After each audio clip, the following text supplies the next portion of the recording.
वन्य जीव संरक्षण और संवर्धन के प्रति सरकार की प्रतिबद्धता को आगे बढ़ाते हुए मुख्यमंत्री डॉक्टर मोहन यादव ने जानकारी दी कि आज श्योपुर में स्थित कुनो नेशनल पार्क की कुनो नदी में 53 जलचर घड़ियाल एवं 3 स्ट्रिप्ड रूफ टर्टल प्रजाति के 25 दुर्लभ कछुओं का उनके प्राकृतिक आवास में सफलतापूर्वक पुनर्वास किया गया।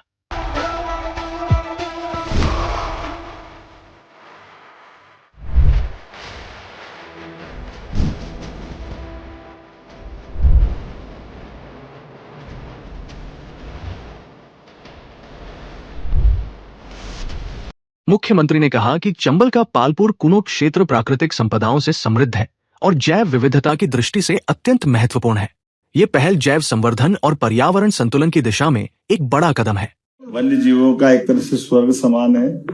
हमारा फॉरेस्ट डिपार्टमेंट सरकार के माध्यम से सभी प्रकार के प्रजातियों के संरक्षण के लिए, खास करके जलचर घड़ियाल, ये पूरे देश में अनोखे हमारे चंबल अंचल में होते हैं। चंबल की सहायक नदी कुनो में आज हमने 53 घड़ियाल के बच्चे, जिनको लगभग 2.5 साल के आसपास हमने अंडों से से करके निकाल करके पर्यावरण की सिस्टम को पुनर्जीवित करने की दृष्टि से बड़ा संकल्प है और इसके कारण से एक नई साइट हमने यहाँ निकाली है। ये पर्यटकों के लिए भी अद्भुत अच्छा अनुभव रहेगा और पर्यावरण के लिए भी उतने महत्व का रहेगा।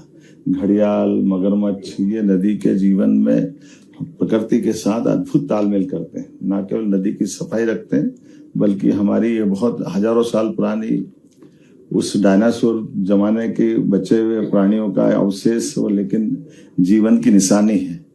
हम सब ने इसी के साथ यहाँ एक और 3 धारी के कछुए, ये भी देश भर में बड़े दुर्लभ है, उनको भी हमने पुनर्जीवित करके एक तरह से इस जंगल को आबाद करने के लिए स्वच्छंद वातावरण में, स्वच्छ जल में छोड़ने का बड़ा काम किया है।